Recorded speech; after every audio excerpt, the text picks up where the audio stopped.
উত্তরবঙ্গ আলু এবং আলু বীজ ব্যবসায়ী সমিতির জোরশিমুলি নয়ারহাট ইউনিটের চতুর্থ বার্ষিক সম্মেলন অনুষ্ঠিত হলো শনিবার।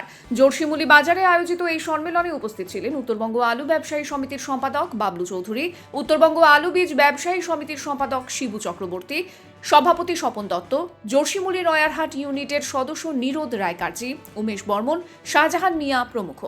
বিভিন্ন এলাকার শতাধিক আলু ও আলু বীজ ব্যবসায়ীর উপস্থিতিতে ওই সম্মেলন অনুষ্ঠিত হয়। ওই সম্মেলনে মাথাভাঙ্গা ১ নম্বর পঞ্চায়েত সমিতির সহ সভাপতি মহেন্দ্র বর্মন, ভূমি কর্মাধ্যক্ষ ঝন্টু বর্মন, স্থানীয় পঞ্চায়েত সদস্য মঞ্জু বর্মনও হাজির ছিলেন। সম্মেলনে আলু ও আলু বীজ ব্যবসায়ীদের বিভিন্ন সমস্যা ও দাবি নিয়ে আলোচনা করা হয়। আমাদের এই সমিতি না স্টোর মালিকদের ভাড়া বাড়ুক, থেকে অনেক ভাড়া কম আমাদের এই সম্মেলন তৃতীয় সম্মেলন হয়। এইটা ছাড়া তারপরে স্টোর অ্যাসোসিয়েশন ঠিক করে ভাড়া কত হবে না, আমাদের এখানে রাজ্য সরকার নিয়ে উপলক্ষে আমার কথা স্টোর মালিকরা ওদের পোষাচ্ছে না, আরো ভাড়া বাড়াক সরকার বাড়াক, কিন্তু উত্তরবঙ্গ দক্ষিণবঙ্গ সমান হতে হবে। ভাড়া আরো ২০ টাকা বাড়াক, তাতে কি হচ্ছে উত্তরবঙ্গ থেকে দক্ষিণবঙ্গ যখন ৫ টাকা মানে ১০ টাকা, ১০ টাকা মানে কিন্তু ২০০ প্যাকেটে আপনার হচ্ছে ১০,০০০ টাকা হচ্ছে কিন্তু, এবং কমিটি গঠন হবে ২০০ প্যাকেটে ২,০০০ টাকা হচ্ছে।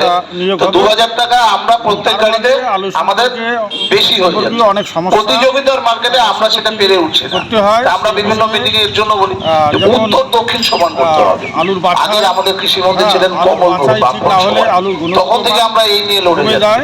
একবার কমল আমাদের আলু স্বর্গীয় আমাদের কথাও দিয়েছিলেন জলপাইগুড়িতে, যেবার থেকে তার গুণগত গোবিন্দ রায় মহাশয় আমাদেরকে রাজ্যের আলুর থেকে এবার থেকে উত্তর দক্ষিণ সমান হবে। বামফ্রন্ট আমলেও হয়নি, আবার এখন যারা আছে এখন আমাদের উত্তরবঙ্গ দক্ষিণবঙ্গের মধ্যে এই তফাৎটা রয়ে গেছে। আমরা বিভিন্ন মহলে যখন যেখানে সময় পাই সুযোগ পাই আমরা বলি এই প্রথাটাকে এখন বন্ধ করলে হয়। এত উন্নত যোগাযোগ ব্যবস্থা এখন ওদের সঙ্গে আমাদের এই পার্থক্যটা মনে হয় আপনার প্রয়োজনের জন্য।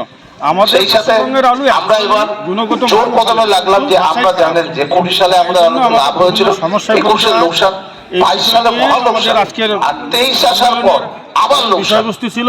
এই যে ৩ বছর পর আমাদের লোকসান আমাদের দেওয়ালে পিঠ থেকে গেছে, এই লোকসানের জন্য কিন্তু আমরাও দায়ী আছি। আমাদের এখানে আমাদের দাদা যেটা বললেন কমিটির এই মাথাভাঙ্গা অঞ্চলে এখানে এত চাষ বেড়ে গেছে, এতগুলো হিমঘর, এবং আমাদের ধূপগুড়ির বিশেষ করে আমার ব্যক্তিগত আমারটাই বলি, আমার তো ৯০% কাজ হয় হচ্ছে জলঢাকা নদীর এপারে, এবং কোষাধ্যক্ষ এবং অন্যান্য ৯০% কাজ আমার আলুর ব্যবসা, বীজের ব্যবসাটাও এখানে হয়।